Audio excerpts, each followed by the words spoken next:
Alright, Larry back here with you.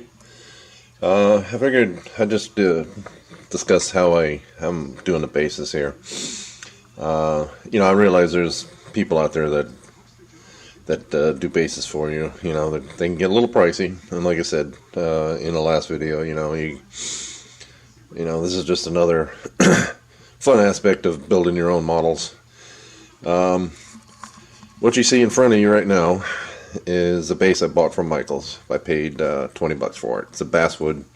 They call it a canvas type. Basically, it's a nicer base than the other kind of shadow box, but as you can see, it's got about 1.25 inches or so. Actually, I'll give you depth here.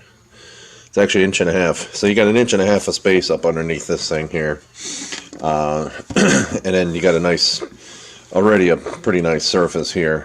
I can tell you from experience, if you just tried to primer this, the wood's like a sponge, and you just keep getting the wood grain, and you wind up using a can of primer, trying to seal it.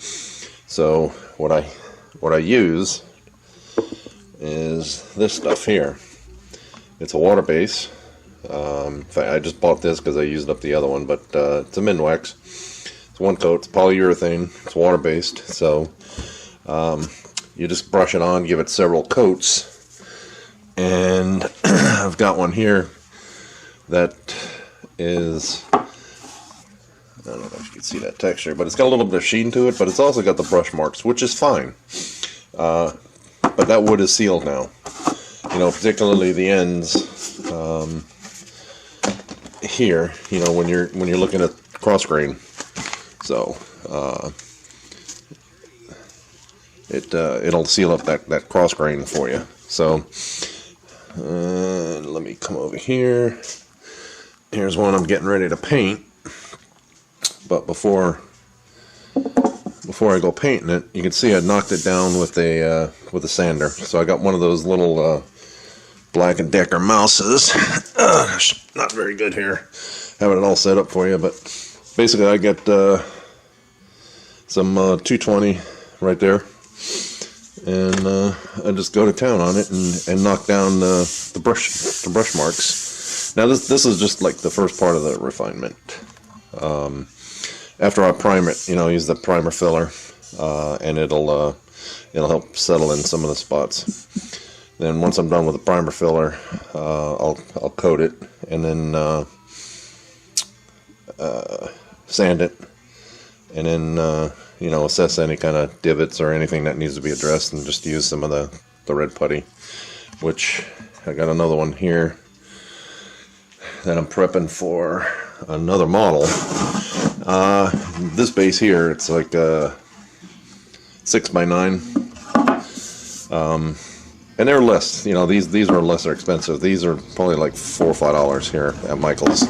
Same thing. You got it's like 6x9. So, and this one here, I did the same thing. Only I took some of the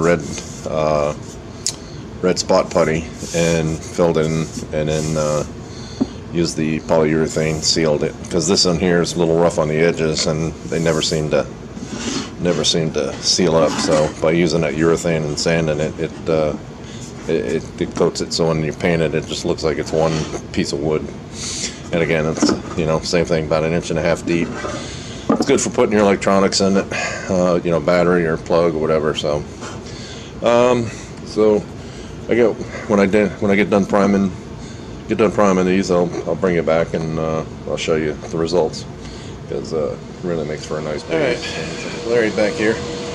This is one of my 12x12 bases. As in the previous clip, I had sanded it. Well, actually, I had covered it with the polyurethane, and then I sanded that. And this is a coat of primer, the filler primer. And then let this dry for a good day or so, and then I gave it a good sanding. So this thing right now is pretty smooth, and I am fixing to shoot it with some gloss black, and I'll come back and I'll show you what that looks like, and probably let that dry for a day or so. And This is after 2 coats of black paint. So still got one more step to do. I'm gonna shoot it with some gloss clear, and then with that, then we'll sand down and polish it. So let me just show you what I'm using. Just using Krylon. So left to right is the 2-in-1 primer filler. And then you can see the Krylon gloss black, and then I'm going to be using the Krylon gloss clear. So let me get this shot with the clear, and then I'll come back and show you what that looks like, and then we'll go to the sand. Alright, I've given this 3 coats of that Krylon clear, and as you can see, it kind of looks foggy.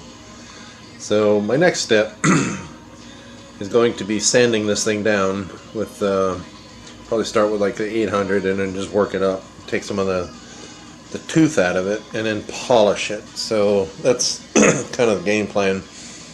But I mean, it's fairly smooth, so we'll see what it looks like when it gets polished out. So, all right, back in a bit. Larry here, back on this base. This is that 12 by 12 wooden base I'd gotten from Michaels. I forgot to take a quick shot of what it looked like when I sanded it. So just to kind of reiterate what I had done with the base. First thing I did was polyurethane to wood, sanded that down smooth. Then I primered it with the primer filler and sanded that smooth. Then I put down 2 or 3 good coats of gloss black. Let that dry for a couple of days.